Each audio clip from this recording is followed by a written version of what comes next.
t'élevons, Seigneur. Car, Seigneur, à qui irions-nous? Seigneur, tu es venu à nous. Il nous a dit, ce n'est pas vous qui m'avez choisi, mais je vous ai choisi. Je vous ai établi. Il nous dit encore que si nous l'aimons, c'est parce qu'il nous a aimés le premier. C'est pourquoi nous pouvons adorer notre Dieu. Parce qu'il s'est donné, il s'est sacrifié pour que nous soyons sauvés. Alléluia. Oui, lui seul est digne d'adoration. Lui seul est digne de louange. Alléluia. Oui, levons tous nos mains vers lui et contemplons sa magnificence. Jésus, le prince glorieux. Oui, acclamons le roi des rois, car tout pouvoir lui a été donné. Jésus, le prince glorieux. Et parce qu'il est ce prince glorieux, nous élevons notre Dieu. Parce qu'il est le prince glorieux, nous l'adorons. Alléluia. Et nous levons nos mains vers lui. Nous levons nos mains en signe d'adoration vers le Seigneur. Oui, car lui seul en est digne. Jésus, tu mérites. Jésus, tu mérites. Oui, l'adoration de ton peuple. Oui, tu mérites, Seigneur. Alléluia. Alléluia. Hey. Oui, nous rendons l'adoration. Alléluia. Jésus, le prince. Oh, oui, levons tous nos mains vers lui et contemplons sa magnificence.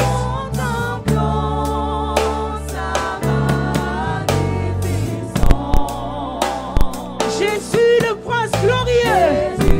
Alléluia. Oh, et acclamons le roi. Oui, acclamons le roi. Le roi des rois. Que par lui a été donné. Oh, Jésus, le prince glorieux. Oui, levons nos mains vers lui. Levons nos mains et contemplons. Oui, contemplons. Oh, Jésus, il est le prince glorieux. Oui, acclamons le roi des rois. Oh, et ton pouvoir. Oh,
Fléchissons les genoux pour l'adorer.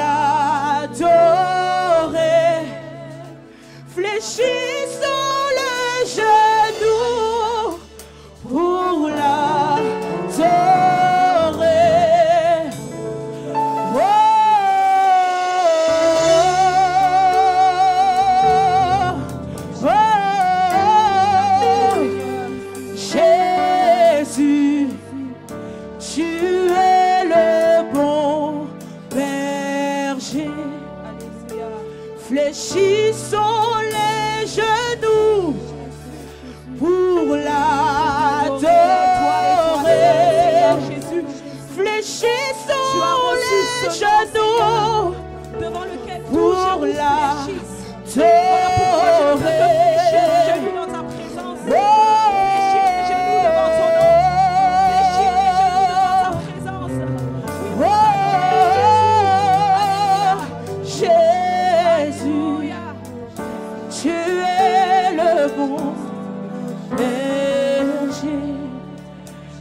Prosternons-nous et humilions-nous. Fléchissons les genoux devant l'Éternel, notre Créateur, car il est notre Dieu et nous sommes son peuple, le troupeau que sa main conduit. Venez, prosternons-nous, fléchissons le genou devant l'Éternel, notre Créateur. Fléchissons le genou devant l'Éternel, notre Sauveur. Alléluia, il est le bon berger. Oh oui, fléchissons le genou pour t'adorer. Pour t'adorer. Oh, fléchissons le genou pour t'adorer. Nous restons là. Fléchissons les genoux pour t'adorer. Oh, fléchissons les genoux pour t'adorer. Nous continuons ici. Fléchissons nos genoux pour l'adorer. Église ensemble, nous voulons être un. Fléchissons les genoux pour l'adorer. C'est un signe de reconnaissance. Fléchissons le genou pour l'adorer, car il en est digne. Oh oui, fléchissons le genou pour l'adorer. Et nous élevons nos voix et nous adorons le Seigneur. Nous élevons nos voix et nous élevons notre Dieu. Oui, nous élevons nos voix et nous l'adorons lui seul, car il en est digne. Oui, nous adorons le Seigneur. Oui, nous adorons notre Dieu.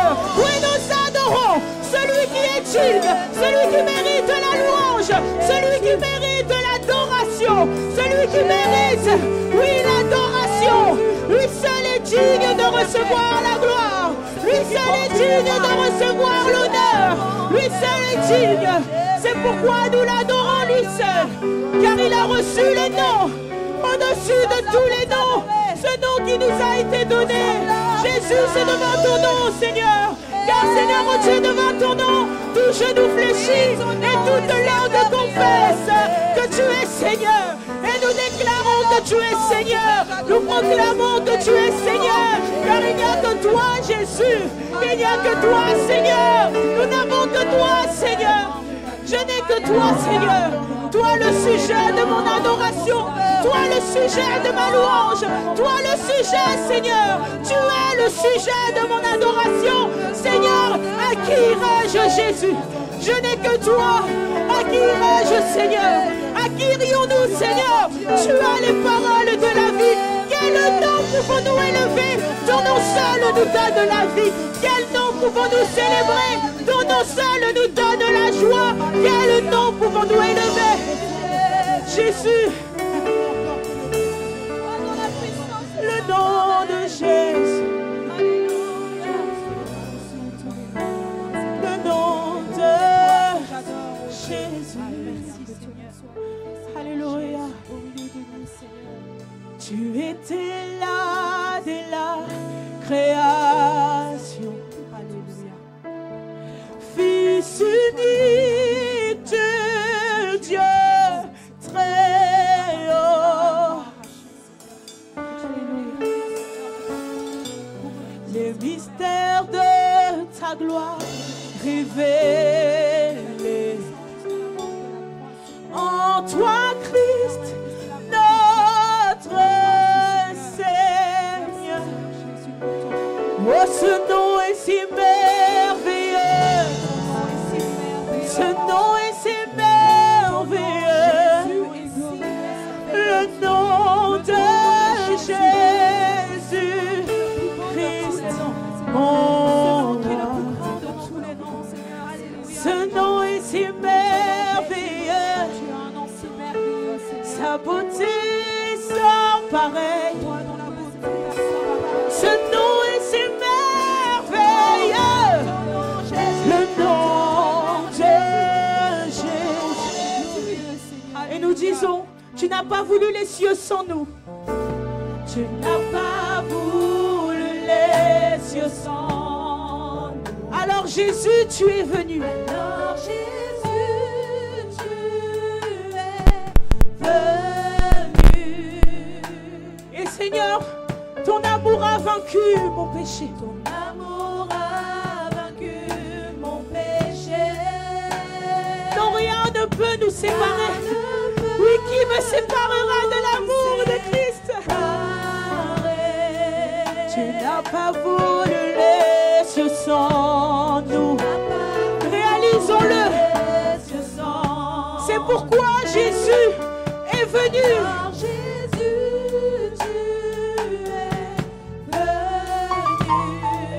Ton amour a vaincu mon péché. Rien ne peut nous séparer. Ce nom est si glorieux. Alléluia. Le nom de Jésus. Alléluia. Oh, ce nom est si glorieux. Sa beauté est sans pareil. Sa beauté est sans pareil. Le nom de Jésus. Oh, ce nom est si glorieux. Il n'y a que ton nom, Jésus. Glorieux Jésus. Le nom de Jésus. Oh,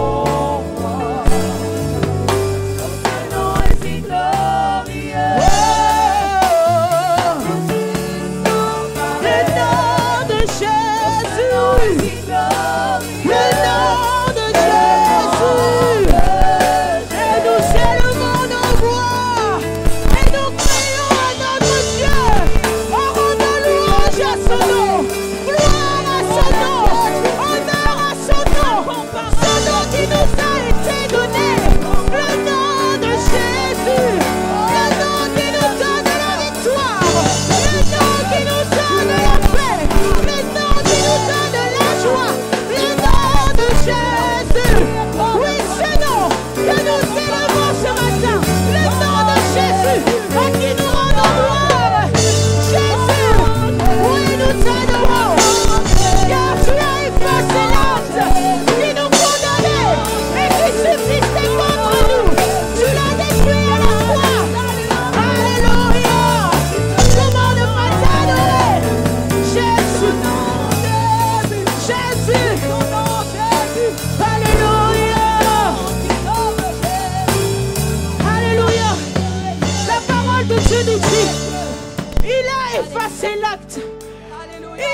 effacé l'acte. Toutes les ordonnances qui subsistaient contre nous, qui nous condamnaient, il l'a détruit en le clouant à la croix. En le clouant à la croix, il a vaincu les dominations. En le clouant à la croix, il a triomphé d'elle. Alléluia. C'est pourquoi nous élevons Jésus pour l'œuvre de la croix, en qui nous trouvons la victoire, en qui nous trouvons la victoire. Ce nom victorieux. Alléluia. Le nom de Jésus, le nom victorieux, le nom de Jésus qui nous donne la victoire sur la maladie, sur les problèmes, sur les soucis. Le nom de Jésus est élevé. Le nom de Jésus est proclamé. Le nom de Jésus est adoré. Le nom de Jésus, pas un autre nom. Alléluia. Le nom de Jésus. Oh, la terre a tremblé, le bois s'est déchiré, désarmant la mort et le péché. Les cieux chantent ta gloire, l'écho de ta victoire, car tu es le roi.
autre nom.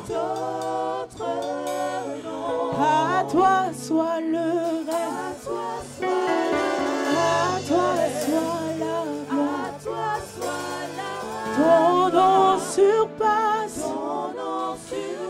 tout autre nom.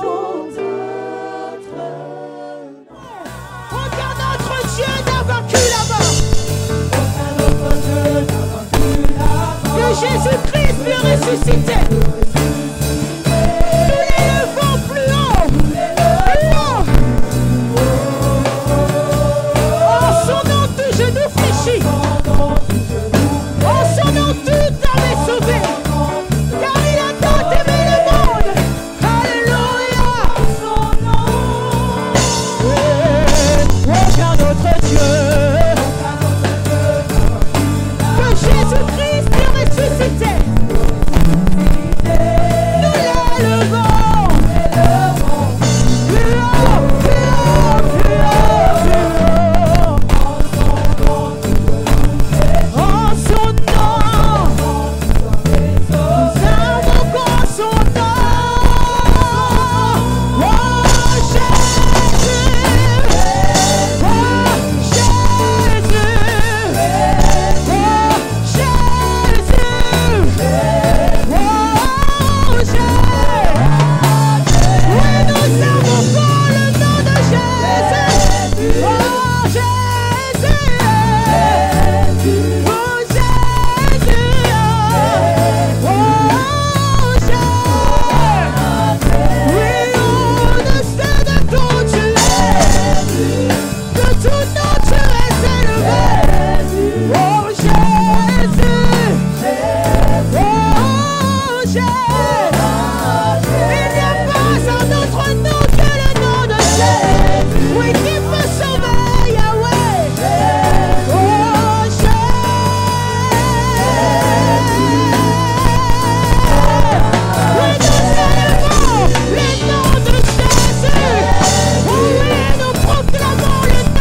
Et toute langue confesse Jésus.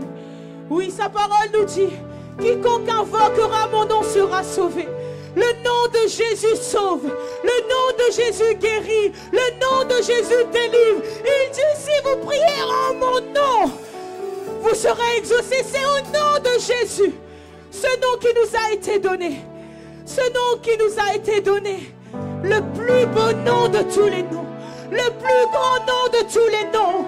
Dans les cieux, sur la terre, il n'y a pas un nom qui soit comparable au nom de Jésus. Tu peux m'appeler, mais je ne ferai rien pour ta situation. Tu peux m'appeler, mais je ne pourrai pas te guérir. Mais Jésus, Jésus, Jésus, Jésus est celui qui guérit, est celui qui sauve, est celui qui restaure, est celui qui guérit. Le nom de Jésus, le nom de Jésus, le nom de Jésus, le nom de Jésus. Et nous voulons toucher le pan de la robe de Jésus ce matin. Nous voulons toucher le pan de sa robe. C'est pourquoi tu élèves ta voix et tu pries. Tu élèves ta voix et tu adores. Touche le pan de la robe de Jésus pour trouver ta restauration, pour trouver ta guérison, pour trouver la vie. Là où il y a la mort dans ton cœur, oui, nous implorons Jésus, car devant le nom de Jésus, tout genou genou fléchi, tout nom fléchi. Aucun nom n'est comme le nom de Jésus. Aucun nom n'est comme le nom de Jésus. Alléluia. Tout genou fléchi, toute langue confesse Jésus. À la mention de ton nom, tout genou fléchi, toute langue confesse Jésus. À la mention de ton nom, Jésus, tout genou fléchi. Proclame-le avec foi. Oh, à la mention de ton nom, tout genou fléchi, toute langue confesse Jésus. À la mention de ton nom, toute langue confesse. Et nous acclamons Jésus. Lui seul est digne. Lui seul mérite l'adoration. Lui seul mérite la louange. Lui seul est digne. Lui seul. Lui seul. Acclame le nom de Jésus. Acclame le nom de Jésus. Le roi des rois. Le Seigneur des seigneurs. Oui, nous t'acclamons Jésus. Apocalypse 2, je lis à partir du verset 1. Écrit à l'ange de l'église d'Éphèse. Voici ce que dit celui qui tient le 7 étoiles dans sa main droite, celui qui marche au milieu de 7 chandeliers d'or. Verset 2. Je connais tes œuvres, ton travail et ta persévérance. Je sais que tu ne peux supporter les méchants, que tu as éprouvé ceux qui se disent apôtres et qui ne le sont pas. Et tu les as trouvés menteurs. Verset 3. Que tu as de la persévérance, que tu as souffert à cause de mon nom et que tu ne t'es point lassé. Verset 4. Mais ce que j'ai contre toi, c'est que tu as abandonné ton premier amour. Souviens-toi donc d'où tu es tombé, répands-toi et pratique tes premières œuvres. Sinon, je viendrai à toi et je t'ôterai ton chandelier de sa place, à moins que tu ne te répandes. Verset 6. Tu as pourtant ceci, c'est que tu hais les œuvres de Nicolette, œuvres que je hais aussi. Que celui qui a des oreilles entende ce que l'Esprit dit aux églises. À celui qui vaincra, je donnerai à manger l'arbre de vie qui est dans le paradis de Dieu. Je vais vous demander de vous asseoir et je vais continuer à le lire dans la version de Parole de vie. Parole de vie dit ceci. Écrit à l'ange de l'église qui est à Éphèse. Voici le message de celui qui tient le 7 étoiles dans sa main droite et qui marche au milieu de 7 lampes en or. Je connais tout ce que tu fais. Je sais tes efforts et ta patience. Je le sais, tu ne peux pas supporter les gens mauvais.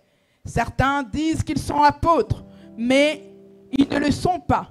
Et tu as vu ce qu'ils valaient. Tu as compris qu'ils mentaient. Verset 3. Tu restes patient, tu as souffert à cause de moi et tu n'as pas été découragé. Mais j'ai un reproche à te faire. Tu ne m'aimes plus comme au début. Mais j'ai un reproche à te faire. Tu ne m'aimes plus comme au début. Souviens-toi, tu avais bien commencé, puis tu es tombé. Change ta vie, agis comme tu agissais au début. Change ta vie. Agis comme tu agissais au début. Si tu ne changes pas, je vais m'approcher de toi et je vais enlever ta lampe de sa place. Verset 6. Pourtant, tu as quelque chose de bon. Pourtant, tu as quelque chose de bon. Comme moi, tu détestes les actions du groupe des Inolacs. Nicolettes. Verset 7. C'est lui qui a des oreilles, qu'il écoute, c'est que l'Esprit Saint dit aux églises. Au vainqueur, je donnerai à manger le fruit de l'arbre de vie qui est dans le jardin de Dieu. Parole du Seigneur. J'ai voulu lire aussi la version Parole de vie parce que je trouvais que c'était beaucoup plus parlant. Ça permettait au fait de mieux faire comprendre avec des termes plus courants que toi et moi, on peut entendre. Parce qu'il est important, quelque chose que je voudrais que nous puissions saisir ce matin, c'est que la parole de Dieu conclut ce passage de Apocalypse 2, de 1 à 7, par celui qui a les oreilles, qui l'écoute, c'est que l'Esprit Saint dit aux églises.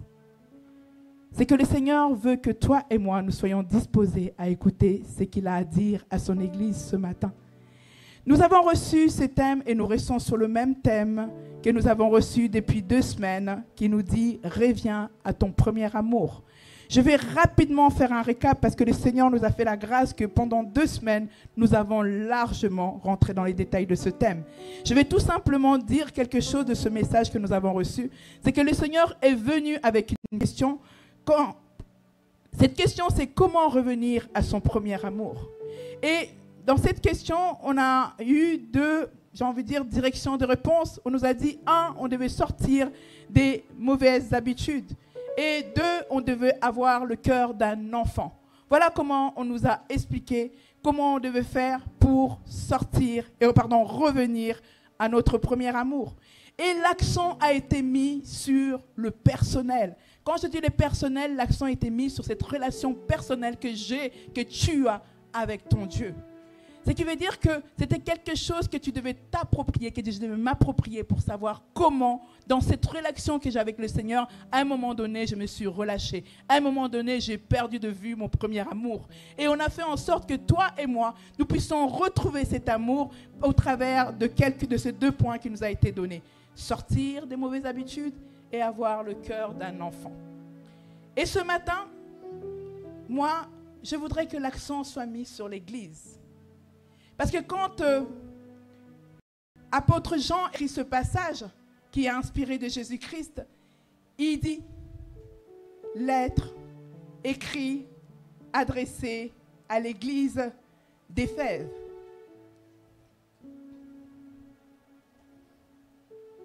Il dit que c'est pour l'Église d'Éphèse.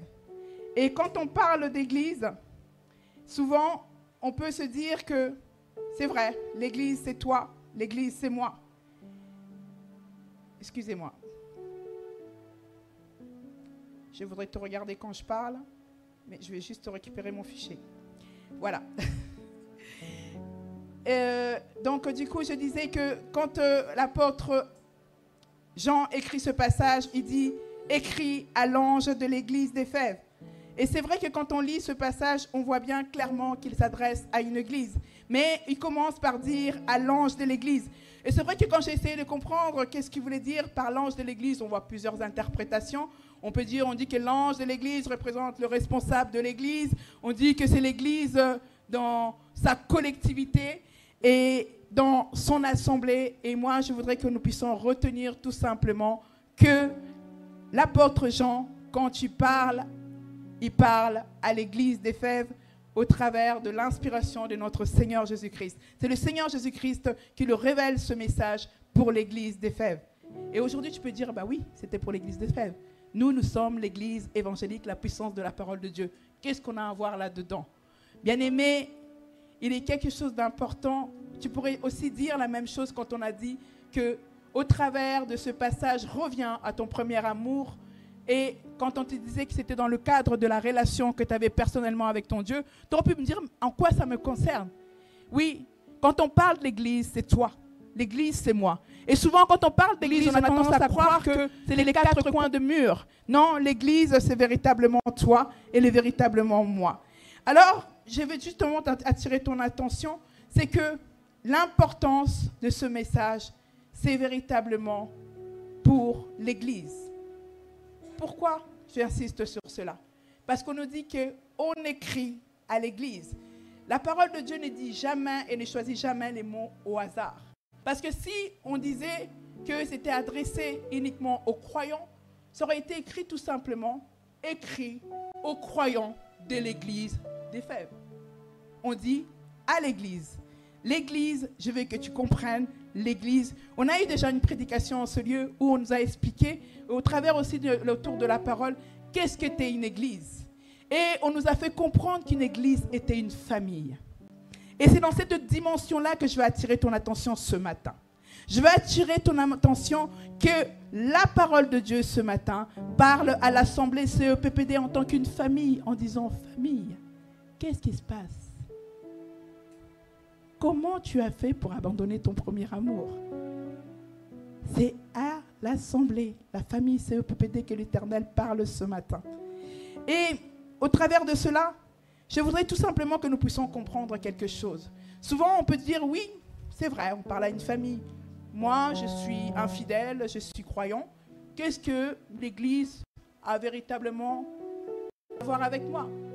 Laisse-moi te dire quelque chose d'important ce matin. Un croyant n'est rien sans une Église. Un croyant ne peut pas exister sans Église. Bien-aimé, sauf si tu as une incapacité majeure qui ne te permet pas de t'unir avec les autres, tu es amené à avoir une église.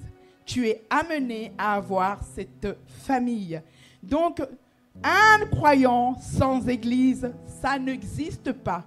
D'où l'importance du mot église. D'où l'importance du mot famille. Oui, l'église est quelque chose d'important dans la vie chrétienne. Dans notre vie chrétienne, l'Église, cette famille à laquelle nous appartenons, est très importante. Et l'Église a une mission aussi importante, c'est qu'on appelle ce ministère de fortifier cette famille. Oui, nous sommes une famille et c'est le rôle aussi de l'Église de te fortifier et de me fortifier. Et nous avons même 1 Timothée 3,15 qui nous dit, c'est pourquoi, il nous dit que l'Église est la colonne et l'appui de la vérité. C'est au travers de l'Église que ta vie et ma vie changent. C'est au travers de l'Église que le Seigneur vient dans cette famille pour te toucher et pour me toucher, afin que ma vie soit transformée. Oui, l'Église est un corps avec plusieurs membres. Oui, chaque membre est dépendant des uns et des autres. Je reviens encore pourquoi il est important de parler de l'Église et pourquoi un chrétien, un croyant sans Église n'existe pas. Parce que c'est l'Église qui te renvoie à ta responsabilité. Quelle responsabilité? La responsabilité que tu as envers ton prochain. C'est l'Église qui te renvoie à cette responsabilité de l'amour du prochain. La parole de Dieu est claire. Oui, je crois à un Dieu. Oui, j'aime mon Dieu. Oui, l'amour que j'ai envers mon Dieu. Oh, je ne cesse de le déclarer. La parole de Dieu te traite de menteur parce qu'il te dit que le prochain, l'homme qui est à tes côtés, tu es incapable de l'aimer. Comment tu peux m'aimer moi que tu ne vois pas? D'où ta responsabilité envers ton prochain et cela au travers de l'Église. Amen. Et on dit aussi que l'Église reflète l'état spirituel des chrétiens. Pourquoi? Parce que l'Église te donne, mais toi aussi tu donnes à l'Église. L'Église te transmet des messages. L'Église te aide à rentrer en communion avec le Seigneur. Mais toi, au travers de la manifestation de ta foi, au travers de ton engagement dans l'Église, tu apportes aussi à l'Église. C'est comme une famille. Bien-aimé, quand on est une famille, essaye de regarder à ta famille. Peu importe ce que tu peux penser dans ta famille, peu importe ce que tu peux connaître dans ta famille, regarde juste à ta famille aujourd'hui. Chacun apporte à sa dimension dans une famille. Il y a des gens, on fait dire, c'est toujours compliqué avec eux. Mais quand tu regardes, ces gens, on dit qu'ils sont un peu compliqués toujours avec eux. C'est ces gens-là, s'ils manquent, on dit, ils manquent. Ils ne sont pas là, il n'est pas là. C'est bizarre. Mais c'est toujours la personne qu'on critique dans la famille. Ah, lui, vraiment, il exagère. Quand il faut cotiser, il ne cotise pas. Quand il faut aider, il aide Mais quand cette personne-là est absente, ton cœur n'est pas bien. Tu dis, mais il manque une personne. Parce qu'il fait partie de la famille. Et c'est cette responsabilité-là que le Seigneur veut que tu puisses connaître au travers de ton église. C'est pour ça, un croyant sans église, un chrétien sans église, ça n'existe pas. Tu as besoin de la communauté. Oui, nous connaissons tous ce passage qui nous dit nous étions tous errants sans appartenance. Tu errais. Tu n'avais pas d'appartenance. Quand le Seigneur vient,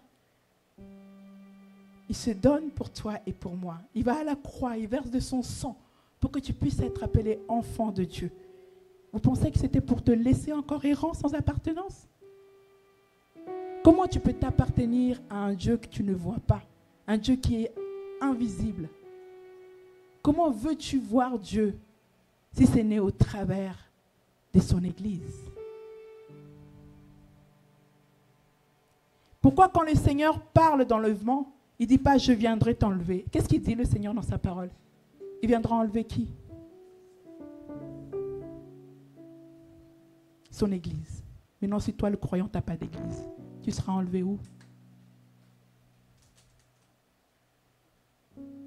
Tu seras enlevé où? Parce qu'il dit, je viendrai chercher mon épouse. Je viendrai chercher mon Église. Et toi, tu dis, oui, je suis croyant. À domicile. En présentiel. Et le Seigneur lui dit, je viendrai enlever mon Église. Je confirme encore, un croyant, un chrétien sans Église, ça n'existe pas. Amen. Et comme je le disais tout à l'heure, je veux attirer ton attention sur la notion de famille, sur la notion de collectivité et non pas sur la notion personnelle. La notion personnelle de relation.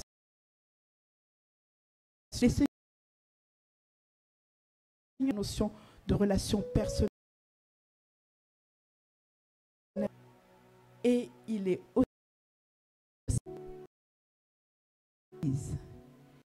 Que quand j'ai et on n'a pas, enfin,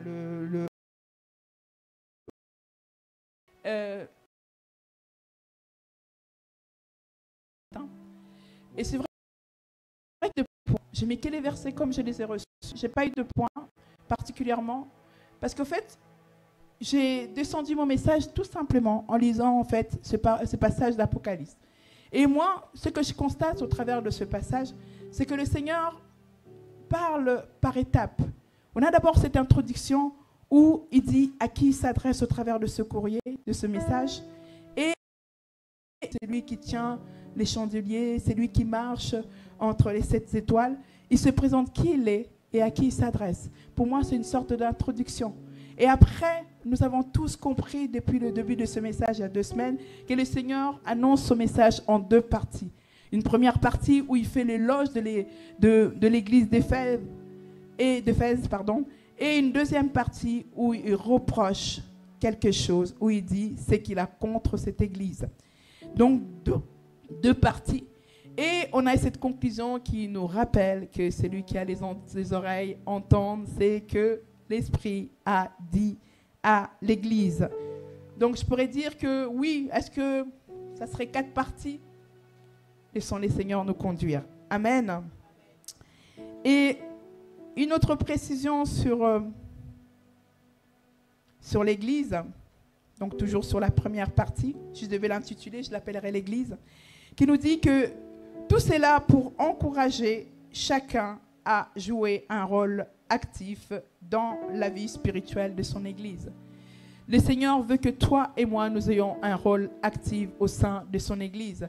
Nous rappelons encore ce passage qui dit que l'Église est un seul corps avec plusieurs membres. C'est que chaque membre a des fonctions différentes, mais chaque membre est vital, importante, j'ai envie de dire indispensable pour le bon fonctionnement du corps de Christ. Amen. Et du corps de l'Église. Amen. Et il y a un verset que du coup, on va lire dans Jude 1. Il n'y a qu'un seul chapitre dans Jude. Donc, chapitre, le seul, donc le 1. Et le verset 20, qui nous dit ceci. Pour vous, bien-aimés, vous édifions vous-même sur votre très sainte foi et priant par l'Esprit Saint. Par le Saint-Esprit, pardon. 21. Maintenez-vous dans l'amour de Dieu en attendant la miséricorde de notre Seigneur Jésus-Christ pour la vie éternelle. Encore une fois, le Seigneur veut que nous puissions nous édifier nous-mêmes au travers justement de notre assemblée et en nous maintenant les uns des autres dans l'amour de notre Dieu et cela au sein de notre assemblée. Amen. Alors, je vais prendre du coup cette deuxième partie ou première partie du message de Apocalypse. Et cela, je vais m'arrêter. Je ne vais pas rentrer encore dans les détails de messages que le Seigneur nous a fait au travers de ces 2 semaines que nous avons eues.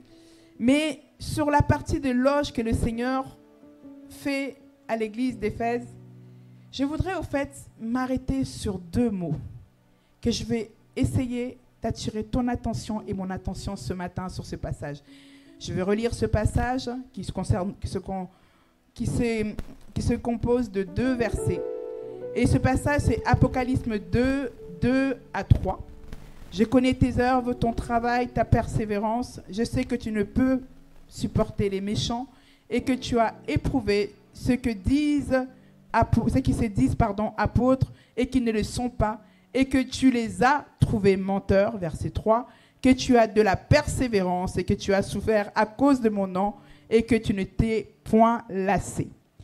Voilà ce que le Seigneur est en train de dire. C'est bien, regarde ce que tu fais, je connais tes œuvres, je connais ton travail, ta persévérance. Le Seigneur est en train de faire un discours élogieux à l'Église. Il voit, et le Seigneur voit ce que nous faisons, voit nos efforts, connaît tout ce que nous pouvons faire pour sa gloire. Et moi, j'attire ton attention sur 2 mots, tes œuvres et le méchant, sur ce passage. Pourquoi j'attire l'attention sur le thème tes œuvres, quand il dit « je connais tes œuvres ». Parce qu'il faut comprendre quelque chose d'important, bien-aimé. L'Église doit accomplir des œuvres. C'est important. Parce que quand on parle d'Église, on parle de la foi chrétienne, vous êtes d'accord avec moi? Et quand on parle de foi, on nous connaît tous ce passage de Jacques qui nous dit « une foi sans les œuvres est une foi morte ». Donc, une église sans les œuvres est une église morte. Nous allons donc lire ce passage de Jacques 2, 14 à 17. La parole de Dieu me dit ceci. « Mes frères, que sert-il à quelqu'un de dire qu'il a la foi s'il n'a pas les œuvres? La foi peut-elle le sauver ?» Et là, Jacques nous donne un exemple. Si un frère ou une sœur sont nus et manquent de la nourriture chaque jour, et l'un d'entre vous leur dise « Allez en paix, chauffez-vous et vous rassasiez, et que vous ne leur donnez pas de ce qui est nécessaire au corps, à quoi cela sert-il? Je viens chez toi, tu me vois nu, sans nourriture, mais tu dis « Ah, rentre bien chez toi, trouve-toi de quoi te vêtir, que le Seigneur te bénisse, que tu trouves de quoi te vêtir, que le Seigneur te bénisse, que tu trouves de quoi te nourrir, mais que je n'actionne pas, parce que moi j'ai les vêtements, j'ai de la nourriture, mais que je ne donne pas la nourriture à mon frère, que je ne donne même pas de quoi se vêtir, en disant que le peu que je te donne, que le Seigneur puisse pouvoir davantage. » C'est ça que la parole de Dieu nous parle des œuvres. Mais nous, souvent, nous sommes « que Dieu te bénisse ». Mais mettre la main dans la poche pour réellement bénir au nom de Jésus, on a du mal. C'est qu'en parole. Que Dieu te bénisse, mon frère. Que Dieu te bénisse, ma soeur. Sois béni de notre Dieu, qui te bénisse au centuple. Mais tu sais que le frère, quand il est venu chez toi, il est venu te voir, par exemple, ou t'aider, ou faire quelque chose de bien. Et tu n'es incapable de mettre ta main dans ta poche et de sortir pour encourager, pour véritablement bénir et ouvrir cette bénédiction de la part de ton Seigneur. Mais tu gardes pour toi et tu bénis en parole. Sans les œuvres, ça ne sert à rien. Ce n'est pas moi qui le dis, hein. C'est la parole de Dieu. Parce que c'est comme ça qu'il conclut au verset 17 de Jacques 2. Il en est ainsi de la foi. S'il n'a pas les œuvres, elle est morte en elle-même.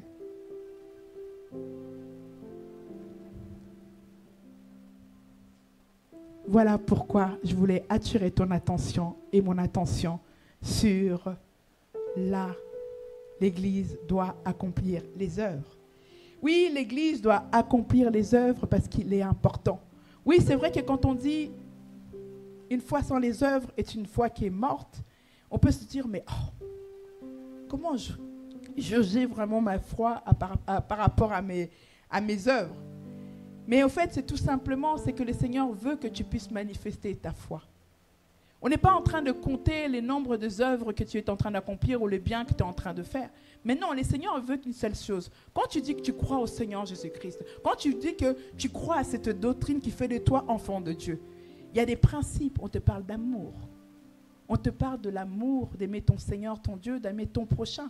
Ce qui veut dire qu'à un moment donné, il faut que tu le manifestes. Ça ne peut pas être qu'en parole. Tu dois partager avec l'autre ton pain. On ne te demande pas de, j'ai envie de dire, que ce soit un concours de oui, moi j'ai fait, moi j'ai pas fait, j'ai de compter. Mais on te dit de faire selon ce que tu reçois dans ton cœur. Selon ce que le Seigneur met dans ton cœur. Ne te limite pas à des paroles. Quand tu peux le faire, fais-le. Souvent, nous nous limitons. Nous avons tendance même à dire, mais si je le donne, moi je vais m'appauvrir. Je n'aurai plus rien. Mais tu es en train de dire qu'à la personne qui est nue et qui a faim, que le Seigneur te bénisse, qu'il te donne de quoi te nourrir et te vêtir. Mais tu n'es pas capable de dire, Seigneur, il me reste peut-être qu'un pain, je vais les partager en deux pour mon frère et moi je garderai l'autre part. Et je sais que tu vas pourvoir à ce que lui ne puisse pas manquer et que moi je ne puisse pas manquer. Voilà ce que le Seigneur veut et attend de toi et de moi. C'est tout simplement ça. Il n'est pas en train de dire que tu dois te priver pour l'autre, mais tu dois comprendre que tu dois partager. Je dois partager. Je dois poser des actes. Nous connaissons tous cette histoire de cette veuve qui reçoit un homme, un serviteur de Dieu. Le serviteur de Dieu, il dit, j'ai faim.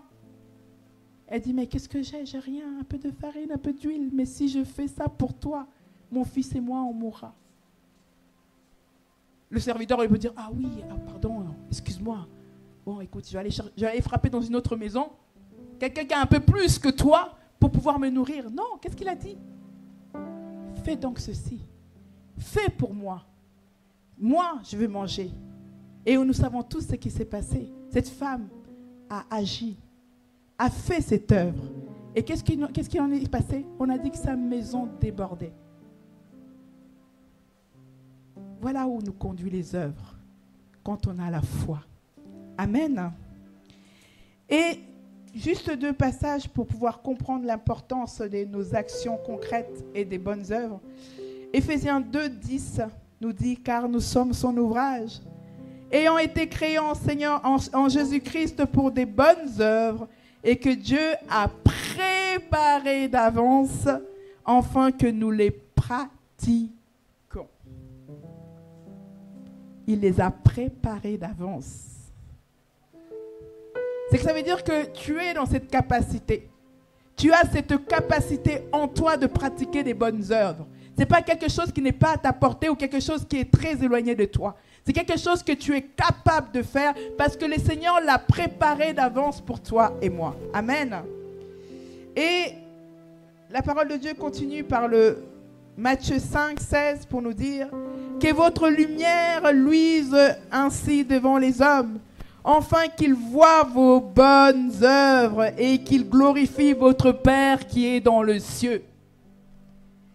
Toi qui es la lumière de ce monde, par ton Seigneur Jésus-Christ, et quelquefois on se déclare même le seul de cette terre, tu dois faire en sorte que les hommes voient tes bonnes œuvres, dit la parole du Seigneur. Et quand les hommes vont voir tes bonnes œuvres, ce n'est pas toi qui vas être glorifié, mais c'est ton Père dans les cieux qui va être glorifié. C'est pour ça que c'est important que toi et moi, nous puissions pratiquer, accomplir des bonnes œuvres. Amen. Et l'autre mot sur lequel je voulais m'arrêter, toujours sur tes partages, sur ce discours d'éloge de notre Seigneur sur l'église d'Éphèse, c'est « Je sais que tu ne peux supporter le méchant ». Est-ce que ça ne vous a pas choqué quand on a lu la première fois ce passage? Quelqu'un a été choqué ou pas? Non? Je sais que tu ne peux pas supporter les méchants. Ça n'a choqué personne. Ah, il n'y a que moi. Ah, je me sens seule. Mais ça ne m'avait pas choqué la première fois, hein, je vous assure. Quand j'ai relu, au fait, et pendant la semaine, ça m'a choqué. Et je vais vous dire pourquoi, mais je croyais que ça avait choqué. Non, pas. Du coup, je ne sais pas si je dois le dire. Pourquoi ça m'a choqué? Parce que la parole de Dieu dit, aimez vos ennemis. Bénissez ceux qui vous maudissent. Mais sur ce passage, le Seigneur est d'accord qu'il ne supporte pas les méchants. Du coup, j'ai voulu savoir pour quelle raison le Seigneur dit, il rend éloge à cette église en disant, je vois que tu ne supportes pas les méchants. Donc c'est bien. Mais tu pourrais dire, oh, finalement c'est contradictoire. D'un coup, je dois aimer ceux qui mes ennemis, je dois bénir ceux que... Mais alors, de quel méchant il parle? Là, j'étais un peu creusé pour comprendre. Et c'est là, au fait, je comprends. C'est au fait ces méchants, ces personnes, ces gens mauvais, comme dit la version de Parole de Vie, qui font du mal au sein de l'Église. Et ces gens, en fait, à qui on va dire, attention, tu es en train de mal agir au sein de l'Église. Tu es en train de désorganiser l'Église. Tu es en train de faire ceci à l'Église. Arrête. Mais ces personnes persévèrent encore dans cela, dans l'Église. Comme dit la parole de Dieu, nous connaissons tous ce passage, tu appelles un témoin, tu parles encore à ton frère. S'il n'écoute pas, il doit être considéré comme étant un... Et c'est dans ce cadre-là que le Seigneur dit, tu ne supportes pas les méchants. Amen. Et oui, c'est vrai que ce passage de Matthieu 5, 44 que j'avais noté, je vais le lire quand même. Mais moi, je vous dis, aimez vos ennemis, bénissez ceux qui vous médisent, faites du bien à ceux qui vous haïssent, priez pour ceux qui vous maltraitent et qui vous persécutent, afin que vous soyez fils de votre Père qui est dans les cieux, car il fait lever son soleil sur les méchants et sur le bon, et il fait pleuvoir sur le juste et sur les injustes. Et toujours sur la notion du méchant, Malachie vient nous réconforter dans cet état de supporter ces personnes, ces mauvaises personnes, ces gens mauvais comme disent la version Parole de Vie. Malachie 3, 18 dit ceci. Et vous verrez de nouveau la différence entre le juste et le méchant, entre celui qui sert Dieu et celui qui ne le sert pas. Et là, on vient te préciser de quel méchant il s'agit. C'est lui qui ne sert pas Dieu et qui vient tout simplement perturber ceux qui servent Dieu. Et la parole de Dieu, quand il nous dit de ne pas les supporter, ce n'est pas qu'on doit les chasser ou leur vouloir du mal ou les chicoter ou je ne sais pas quoi. Non, c'est tout simplement, on attire notre attention de ne pas nous associer avec ces méchants. De ne pas de nous lier avec ces méchants. Qu'est-ce qu'on parle du mauvais fruit parmi les bons fruits? Qu'est-ce qui se passe? Nous connaissons tous quand même ce passage. Quand on met un mauvais fruit, voilà, ça corrompt et... Amen. Voilà pour cette première partie d'éloge où le Seigneur est en train d'encourager, de dire ce qui est bon, ce que l'Église fait de bon. Et j'aime assez la version Parole de Vie parce que il dit, je connais ce que tu fais, je connais tes efforts, ta patience. Et à un moment donné même, elle va jusqu'à dire, pourtant, tu as quelque chose de bon. C'est que le Seigneur est en train, et limite admiratif, j'ai l'impression. Moi, je ne sais pas, quand j'entends cet éloge, ça me fait penser quand le Seigneur parle de Job, as-tu vu mon serviteur?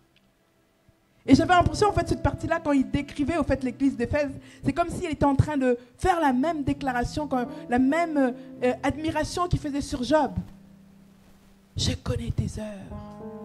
Je sais ce que tu fais, ce qui est de bon. Je connais ta patience. Est-ce que le Seigneur peut dire cela de l'église COPPD? Est-ce que le Seigneur peut dire cela de l'église évangélique, la puissance de la parole de Dieu? Est-ce que le Seigneur peut faire cet éloge de notre manière de le servir, de ces œuvres que nous sommes en train d'accomplir au sein de son assemblée?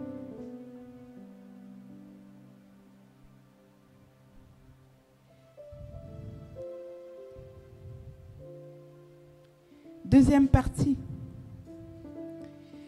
Et deuxième partie qui sonne comme une cloche. Mais ce que j'ai contre toi, c'est que tu as abandonné ton premier amour. Souviens-toi donc d'où tu es tombé, répands-toi et pratique ces bonnes œuvres.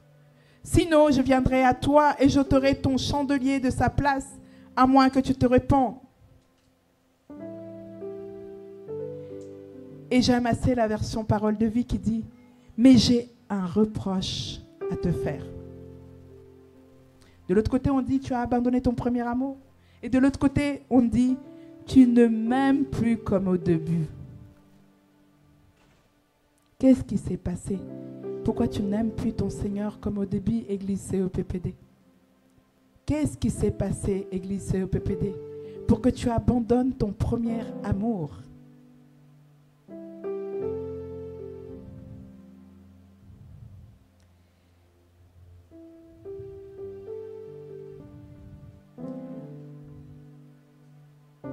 Souviens-toi, tu avais bien commencé et puis tu es tombé. Change ta vie. Agis comme tu agissais au début. Si tu ne changes pas, je vais m'approcher de toi et je vais enlever ta lampe de sa place. 2 points que je vais souligner au travers de ce passage. Tu as abandonné ton premier amour et l'autre pratique tes premières œuvres. On a eu la définition du mot abandonner, je crois que c'est la première semaine lors de nos cultes matinaux. Il me semble que c'était 2 lundis, où le Seigneur nous a expliqué, la servante de Dieu qui était au programme, il me semble que c'était la sœur Exaucée, qui nous a expliqué ce que pouvait dire le terme, le verbe abandonner. Et je veux le rappeler, c'est se laisser à un sentiment ou à une habitude, mais du Larousse, hein, ça, j'ai trouvé ça sur Larousse. Se laisser aller à un sentiment ou à une habitude, n'est pas résister, cesser de lutter physiquement et se détendre. Se laisser aller à un sentiment ou à une habitude, n'est pas résister, cesser de lutter physiquement. Bien aimé, quand on entend la définition, on comprend, c'est quelque chose de volontaire. C'est quelque chose que toi et moi, nous décidons de faire. Nous connaissons tous, quelquefois, quand on a un animal de compagnie, plus fréquent le chien, quand on dit un maître qui ne veut plus de son chien, on dit qu'il fait quoi? Il va l'abandonner, il va aller loin, il va abandonner son chien. C'est que ça veut dire qu'il fait un choix, qu'il mûrit en lui-même, qui dit, écoute, j'ai plus peut-être de quoi prendre soin de ce chien, ou il ne m'écoute pas, il n'obéit pas, l'éducation n'est pas au rendez-vous, j'en veux plus de ce chien, qu'est-ce que je fais? Je vais l'abandonner. Mais il y a une différence avec perdre son chien. Ça peut arriver qu'on perd son animal de compagnie et on va le chercher jusqu'à ce qu'on le trouve. On va même mettre des pancartes avec une récompense si quelqu'un le trouve. C'est pour dire que, pour te faire comprendre la différence entre abandonner et perdre. Il y a un qui est un acte volontaire. Abandonner, c'est volontairement. J'abandonne, je laisse. Je n'ai plus cette résistance. Je me laisse aller. Je ne résiste plus. J'abandonne. Ça veut dire que c'est volontaire. Perdre, c'est involontaire. Je peux avoir un billet dans ma poche, mes clés, je les fais tomber sans me rendre compte, je perds mes clés. Ça veut dire que ce n'est pas volontairement que je perds mes clés. On ne perd pas quelque chose volontairement. C'est quelque chose, c'est un acte involontaire. Oui, on peut te reprocher négligence, mais toi aussi. Mon fils, un jour, on l'a envoyé faire les courses, il a perdu 10 €. Enfin, je lui en donne 20 et il me revient, il me dit, mais écoute, finalement, j'ai fait des courses qui est pour 10 € parce que j'ai perdu 10 €. Ok, d'accord. Là, c'est vrai que ce n'est pas de sa faute. Mais par contre, il s'en est pris une. Il faut faire attention. On te donne de l'argent, mets-le correctement dans ta poche. Tu ne vas pas te balader en ne pas... Vous voyez ce que je veux dire? C'est que on va te reprocher d'avoir perdu quelque chose parce qu'on va te dire, par exemple, oui, je garde ma voiture, je laisse pas la porte, je ferme pas la porte et quelqu'un vient, la vole. On va te dire, mais il y a une négligence. Et c'est pour ça que tu as perdu cette chose. Mais ce n'est pas volontaire. Mais abandonner, c'est volontaire. Je fais ce choix d'abandonner. Et je voulais juste attirer notre attention sur ce fait pour dire que quand la parole de vie me dit « tu m'aimes plus comme au début », c'est que c'est toi qui as fait ce choix. Tu as laissé quelque chose se mettre entre ton Seigneur et toi. Tu as laissé les habitudes. J'aime bien cette définition qui dit « abandonner, c'est se laisser aller à un sentiment, à une habitude. Je me laisse aller. » Donc c'est quelque chose qui vient et qui fait entrave, obstacle dans ma relation avec le Seigneur. Et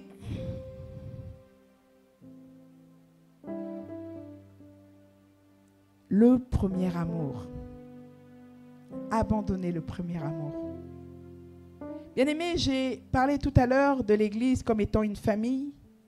L'Église qui permet de fortifier ta foi chrétienne. L'Église qui fait de toi et moi des chrétiens que nous sommes. Mais il y a quelque chose d'important. Si ce n'est la base, comme disent les jeunes, c'est la base. L'amour. Bien-aimé, si ce n'était pas l'amour, toi et moi, on ne serait pas appelés chrétiens. Si ce n'était pas l'amour qui est le fondement de ta vie chrétienne, de notre doctrine, Jean 3, 16. Il a tant aimé le monde. C'est parce qu'il y a eu l'amour au départ que toi et moi, nous sommes appelés chrétiens. Que toi et moi, nous sommes appelés enfants de Dieu. C'est la base de toute chose. J'ai envie de dire que si aujourd'hui, j'abandonne mon premier amour, je me base sur quoi en tant que chrétien maintenant? Je me base en tant que qui maintenant? Je suis appelé chrétien parce qu'il a aimé le monde et qu'il a donné son Fils unique pour moi. Pour me donner cette appartenance et j'abandonne ce premier amour. J'abandonne l'amour. Alors maintenant, elle est fondée sur quoi, ma vie? Jean 3, 16.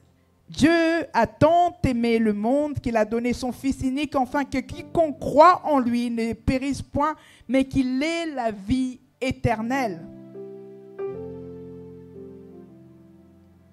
Et quand même, on va poser la question au Seigneur Jésus-Christ. Quel est le plus grand commandement? Et il parlera encore et encore de l'amour. Le plus grand commandement est d'aimer le Seigneur ton Dieu de tout ton cœur, de toute ton âme, de toute ta pensée. Et il met un point, mais il ne s'arrête pas là. Le second qui est semblable au premier, tu aimeras ton prochain comme toi-même. Matthieu 22, 37 à 38. Le Seigneur attire ton attention et mon attention en te disant que la base de ta vie chrétienne est sur l'amour. Si tu prends la décision d'abandonner ton premier amour, quel est ton fondement? Nous connaissons tous une maison qui est construite qui n'est pas construite sur le roc. Qu'est-ce qu'il en devient dans les épreuves? La parole de Dieu est claire. Les tempêtes arriveront, la pluie tombera. Mais si la maison est construite sur le roc, la base, le fondement, elle ne va pas s'écrouler. Mais par contre, si tu abandonnes ton premier amour, à la place du roc, tu mets le sable. Aïe.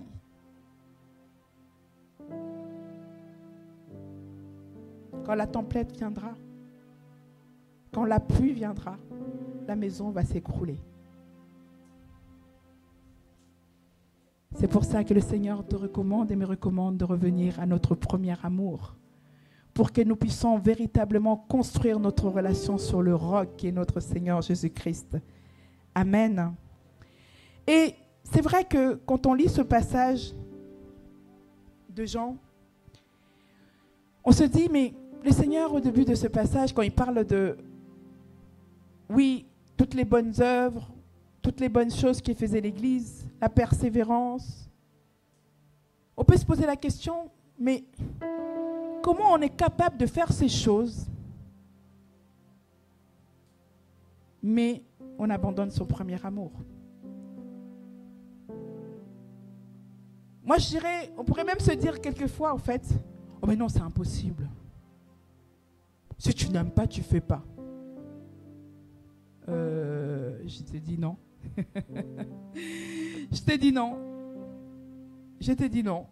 Parce que le Seigneur nous le montre au travers de ce passage de 1 Corinthiens 11, 3.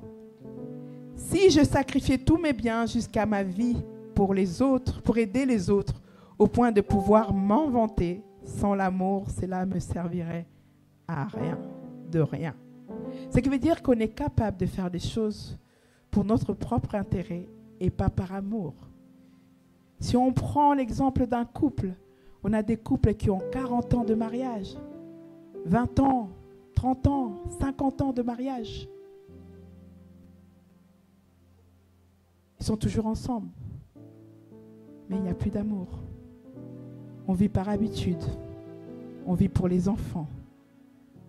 On vit parce qu'on n'a pas envie que le monde voit que on a divorcé, on n'est plus ensemble. Ce n'est pas dans nos coutumes. C'est ainsi que le Seigneur le dit. Ces peuples m'honorent de bout de lèvres alors que leur cœur est éloigné de moi, sous prétexte des habitudes, des coutumes. Et c'est ce qui se passe quelquefois quand on n'a plus d'amour. On rentre dans les habitudes, dans les coutumes, par peur de décevoir les autres, mais il n'y a plus d'amour. Pour sauver les murs, mais il n'y a plus d'amour. Et il y a une chose qui m'a interpellée, c'est que, c'était dans mon deuxième partie, que je n'aurai pas le temps de... Le Seigneur a dit quelque chose, et a attiré mon attention sur quelque chose, c'est que quand on lit, au fait, les œuvres que décrit Jean, que le Seigneur fait l'éloge de l'Église, et on voit, au fait, que ça nous renvoie à Actes des Apôtres, où on a, en fait, les premiers messages que Paul est en train d'adresser ou de décrire l'Église d'Éphèse. Et c'est vrai que, selon les interprétations et quand on cherche sur Internet, moi j'ai voulu savoir, là je passe du coup, je vais passer directement à ce point, pratique de te repentir et de pratique tes premières œuvres. Moi je ne sais pas si vous avez posé la même question quand je parle de vous, je parle des personnes qui étaient là il y a 2 semaines ou tout au long de ces 2 semaines. Il y a un moment donné, le Seigneur dit, ce que je veux que tu fasses pour sortir, pour revenir à ton premier amour, tu dois te rependre et pratiquer tes premières œuvres. Ça vous est pas, est-ce que ça a interpellé quelqu'un de se dire quelles étaient ses premières œuvres? Parce que c'est vrai, il faut savoir c'est quoi ses premières œuvres pour qu'on puisse savoir au fait que c'est ça que le Seigneur veut que toi et moi nous puissions pratiquer, que nous puissions faire en tant qu'Église, pour que nous soyons au rendez-vous. Parce que c'est ces œuvres-là qu'on a abandonnées quand on a abandonné notre premier amour. Et j'étais curieuse de savoir cela, et cela en fait m'a poussée à me dire mais quand on lit les Actes des Apôtres, on voit comment aussi Paul parle de l'église d'Éphèse. Et on nous dit que l'église d'Éphèse, c'était l'un des plus grosses églises où il y avait tellement de miracles qui se faisaient. Il y a un moment donné que j'ai lu un passage que je n'ai pas noté malheureusement. On nous dit même que des fois, même quand Paul il guérissait les malades, il y avait des miracles qui étaient faits, que les gens prenaient même des linges qui étaient sur Paul pour mettre sur les malades, pour que les malades, rien qu'au contact de ce linge, les malades étaient guéris. Et cela faisait qu'au fait qu'aucune autre église n'avait autant connu cette ampleur au fait d'ardeur, de zèle. Ils étaient vraiment zélés, tout ce qu'ils faisaient, c'était pour l'amour de l'autre, c'était pour l'autre. Et je me dis, mais il s'est passé combien de temps? 5 ans, 6 ans pour que... Selon certaines traductions, enfin certaines recherches, il y en a qui disent qu'il s'est passé 30 ans. Il y en a qui disent 40 ans. Entre le moment où Paul parle de l'église d'Éphèse et entre la révélation qu'a Jean. Vous savez pourquoi je dis ça? Des fois, tu as 2 ans, 1 mois dans ta relation avec le Seigneur. Tu dis, tu comprends. Ça fait des ans quand même. Il y a un moment donné, on peut se lasser un petit peu. Il y a un moment donné, on peut se fatiguer un petit peu. Il s'est passé 40 ans. C'est là où on commence à parler, tu as abandonné ton premier amour. Et pourquoi? Et c'est là où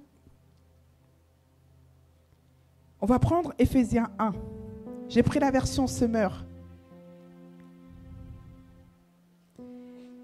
Éphésiens chapitre 1. Et je vais lire tout d'abord uniquement le verset 15. Et c'est Paul qui parle. Et là, c'était, on va se dire, 30, 40 ans avant la révélation, les paroles de Jean. Pour toutes ces raisons, je t'invite à lire toutes ces raisons. C'est décrit dans Éphésiens 1 jusqu'au chapitre 14. C'est intéressant de le lire. Je vais gagner le temps, donc je ne le lis pas. Donc Éphésiens 1, tout le chapitre, ça serait intéressant de le lire. Si tu as le temps, lis-le, je te recommande. Et Paul commence à conclure au verset 15 en disant, pour toutes ces raisons, parce qu'il les cite bien avant, moi aussi, après avoir entendu parler de votre foi au Seigneur Jésus-Christ, de votre amour pour tous ceux qui appartiennent à Dieu,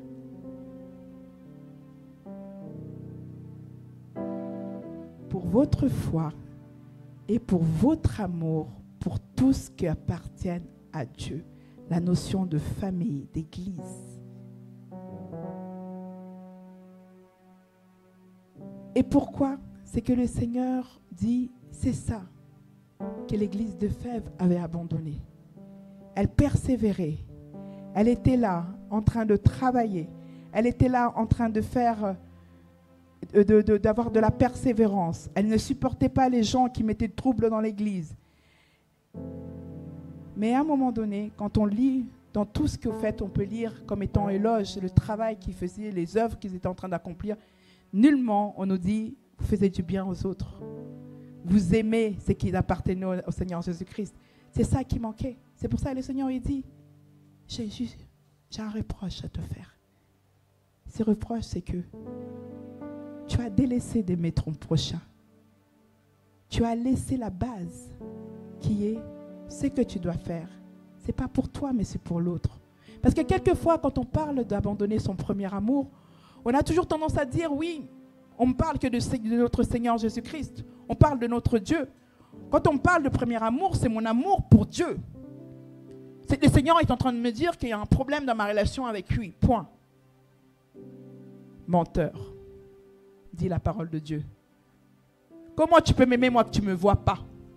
Quand la personne qui est à tes côtés, tu es incapable de l'aimer. Et c'est le même Seigneur qui dit, quand j'avais faim, tu m'as donné à manger.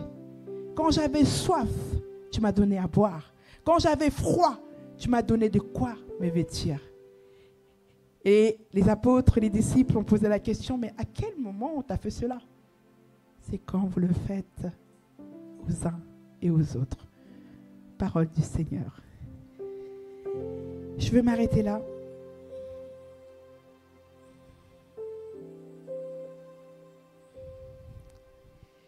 Et je voudrais juste te lire un passage qui va être la chorale, s'il vous plaît, qui va être notre sujet de prière,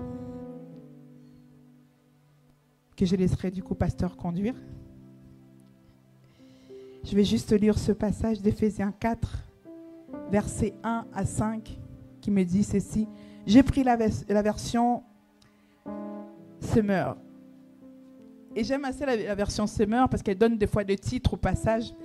Et le titre qui est donné à ce passage est « La vie de la nouvelle communauté, l'unité, la conserver ». Et la parole de Dieu me dit ceci, donc Éphésiens 4, versets 1 à 5. La parole de Dieu me dit ceci. « Moi qui suis prisonnier à cause du Seigneur, je vous demande donc instantanément de vous conduire d'une manière digne de l'appel qui vous a été adressé. Soyez toujours humble, empreint de douceur et de passion. Supportez-vous les uns les autres avec amour. Efforcez-vous de conserver l'unité que donne l'Esprit dans la paix qui vous lie les uns aux autres. Il y a un seul corps et un seul esprit. De même, Dieu vous a fait venir à lui en vous donnant une seule espérance, celle à laquelle vous avez été appelés. Il y a un seul Seigneur, une seule foi, un seul baptême, un seul Dieu, Père de tous, qui règne sur tous, qui agit par tous et qui est en tous. Parole du Seigneur. Nous avons écouté ces messages. Et aujourd'hui, on vient nous parler, bien-aimés, de 2 points. Et dans chaque point, on nous parle de 2 points. Le premier point, on nous parle de la famille. Alléluia. Alléluia. On nous parle de la famille. Et on nous parle de quoi? De l'œuvre. L'église, c'est quoi une église? Amen. Nous sommes mis à part. Et ici, l'église, si on peut dire que l'église n'est pas les 4 murs, mais voilà que ce sont les 4 murs qui font que nous puissions nous réunir pour élever le nom de Jésus. Alléluia. Alléluia. Et bien aimé, c'est que c'est à l'église que les gens sont nourris. Et quelle est ta disposition? Quelle est ton attente vis-à-vis de l'église? Amen. Nous avons le premier point là. J'ai abandonné mon premier amour. J'ai abandonné mon premier amour. C'est par cette considération que j'ai pour l'église. Comment je fais l'œuvre de Dieu? Comment je traite les choses de Dieu? Avec quelle importance, avec quelle capacité je prends les choses de Dieu? Alléluia. Bien aimé, tout est négligé. Tout est vie négligée. On fait des choses avec beaucoup de légèreté. Amen. Amen. Et bien aimé, c'est que quand tu le fais, quand je le fais, comment Dieu peut me bénir? Et dans le deuxième point qu'on vient de voir, amen, on nous dit de nous repentir. Amen. De nous souvenir et de nous repentir. Alléluia. Voilà pourquoi la chorale va nous entonner un chant. Prends la position que tu veux. Maintenant, tu peux t'asseoir. Et tu peux prendre la position que tu veux. Alléluia. Tu peux maintenant t'asseoir et prendre la position que tu veux. Parce que tu es tellement fatigué. Et prendre. Réfléchissons un peu. Bien, où est-ce que tu es tombé? Parce que souvent, quand nous voyons de tomber, nous voyons que tomber sexuellement. Amen. Amen. Mais quand tu es quelqu'un dans ton cœur, quand tu penses du mal de l'autre, bien aimé, tu es tombé. Quand tu agis mal envers l'autre, bien aimé, tu es tombé. Bien aimé, quand tu n'aimes pas, on nous a parlé tout à l'heure, on nous a dit que non. Si quelqu'un vient, comme Jacques est en train de nous dire, quelqu'un vient et tu le vois, tu lui dis que va en paix, mais tu sais qu'il a faim. Va en paix ou va, que le Seigneur te bénisse, mais tu vois qu'il n'a même pas de quoi se vêtir. Bien aimé, c'est que c'est l'amour sans les œuvres. Alléluia. Et le Seigneur veut que nous ayons cet amour qui dégage les œuvres. Amen. Nous aimons beaucoup Dieu. Nous aimons beaucoup Dieu, en commençant par moi le premier. Nous aimons beaucoup Dieu. Mais Dieu nous dit que non. Comment peux-tu m'aimer et tu ne me vois pas? sans aimer l'homme créé à l'image de Dieu. Nous avons la crainte de Dieu, mais nous ne craignons pas les hommes. Alléluia. Alléluia. Bien-aimé, tu vas élever ta voix. Commence à prier. Oui, tu peux même marmotter. Commence à parler à ton Dieu. Bien-aimé, il veut t'entendre, il veut t'écouter, il veut t'entendre, il veut que tu te manifestes. Alléluia. Je viens, Seigneur, Alléluia. devant de toi, Jésus. Je viens à toi, Alléluia. Seigneur, oh Dieu. Je viens, Seigneur, oh Seigneur, Dieu. ce matin, C'est devant toi, Seigneur, oh Dieu. nous venons, Seigneur, au-devant de toi. C'est, Seigneur, oh Dieu, dans ta présence. Seigneur, voilà que tu ne cesses, oh Dieu, de nous parler. Seigneur, oh Dieu, je viens. Tu ne cesses, Seigneur, de nous parler. Seigneur, c'est que tu veux, au Dieu de gloire, Seigneur, qu'un changement s'opère, Seigneur, dans nos Seigneur, vies. oh Dieu. Nous ne voulons pas, Seigneur, venir, Seigneur, dans ta présence, Seigneur, avec des habitudes. Nous ne voulons pas, Seigneur, venir à toi avec des habitudes. Mais nous voulons, Seigneur, oh Dieu. Nous voici, Seigneur, oh Dieu, au mur. Devant de toi. Notre force, Seigneur, oh Dieu, s'arrête. Et ta parole, Seigneur, nous dit que là où nous nous arrêtons, Seigneur, c'est là où tu commences. Seigneur, nous t'appelons, viens et commence à opérer en nous. De nous-mêmes, Seigneur, nous avons deux fois forcé, nous avons deux fois fait, mais tu reviens, Seigneur, et tu nous parles. Moi-même, je n'ai pas cette force, cette capacité. Yahweh, c'est vers toi, Seigneur, que nous venons. Tu es celui dont j'ai C'est vers toi, Seigneur, que nous venons. C'est vers toi, Seigneur, que nous venons. Nous voulons te servir. Nous nous disons tes enfants. Nous nous disons tes serviteurs. Nous nous disons, Seigneur, tout. Mais nous avons, Seigneur, tout à nous qui ne te servent pas. Nous avons tout à nous, Seigneur, oh Dieu, qui ne te donnent pas cette priorité et cette primauté, Seigneur, oh Dieu. Si ce n'est que de le dire, Seigneur, de l'œuvre. Voilà pourquoi tu nous dis que ce peuple m'honore de l'œuvre et leur cœur est éloigné, Seigneur.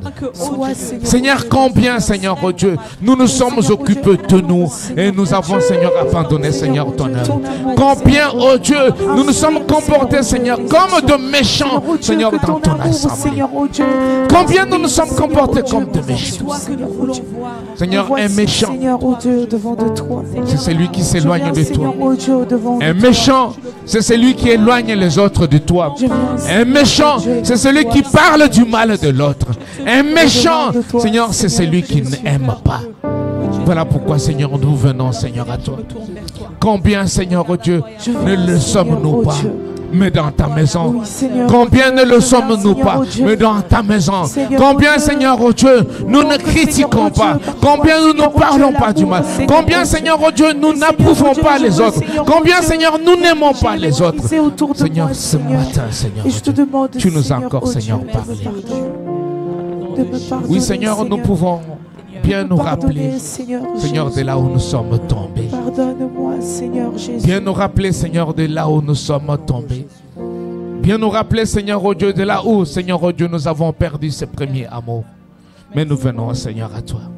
Et c'est là au nom de Jésus. Alléluia. Au nom de Jésus. Alléluia. Tel que je suis, Alléluia. Sans rien à moi. Sinon, oui, bien-aimé, que ce chant soit pour toi une prière. Pour moi, Alléluia. Et ta le Seigneur t'aime tellement. Qui il t'aime tellement. Et il ne se fatigue pas. Dieu, il t'aime tellement. Je viens. Alléluia. Et il veut que tu reviennes à lui. Tel que je suis ton grand amour. Comme ce père à tout qui attendait son fils qui était parti. Il a pris l'argent. Et à son retour, il était dans la joie de le recevoir, de l'accueillir. C'est cette relation que nous avons avec le Seigneur. Je viens. Il t'attend, il m'attend. À bras grands ouverts. Je suis sans rien à moi, sinon ton sang versé pour moi et ta voix qui m'appelle à toi.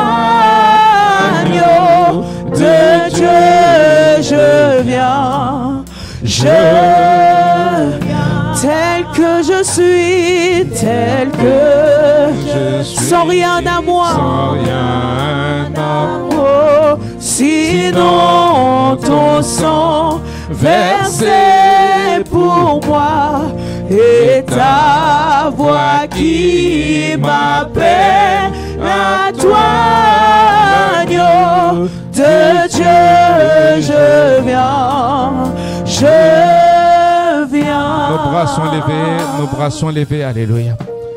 Nos bras sont levés, alléluia.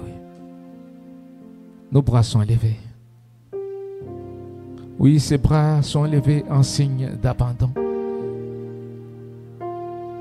Pas pour abandonner de suivre le Seigneur, mais abandonner ce qui nous repousse à être prêts avec le Seigneur, à être attachés auprès du Seigneur. Nos mains sont levées. Alléluia. Au nom de Jésus. Au nom de Jésus. Voici, Seigneur, oh Dieu, nos mains levées. Seigneur, nous avons agi selon notre intelligence, selon, Seigneur, notre force, Seigneur, selon notre savoir, selon, Seigneur, tout ce que nous pensions, Seigneur, oh Dieu, que c'était nous qui faisions. Mais Seigneur, nous avons compris que nous étions à côté. Seigneur, ce matin, nous avons encore écouté, Seigneur, ta parole. Seigneur, ce n'est pas une parole en plus, mais c'est une parole qui vient, Seigneur, nous rappeler. C'est une parole qui vient, Seigneur, nous parler. C'est une parole qui vient, Seigneur, nous exhorter à montrer, Seigneur, cet amour que tu as manifesté, Seigneur, à Golgotha. Voilà pourquoi nos mains sont levées. Nous venons, Seigneur, à toi. Nous venons, Seigneur, à toi. Toi, notre Dieu et notre roi. Toi, notre Rédempteur. Toi, le Dieu de notre salut. Nous revenons, Seigneur, à toi. Viens, réconforte-nous, exhorte-nous.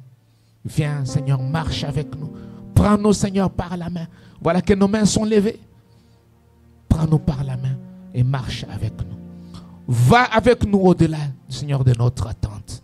Et c'est là au nom de Jésus. Au nom de Jésus. Là où il y a la résistance, il n'y a que toi qui peux agir. Cher Saint-Esprit, il n'y a que toi.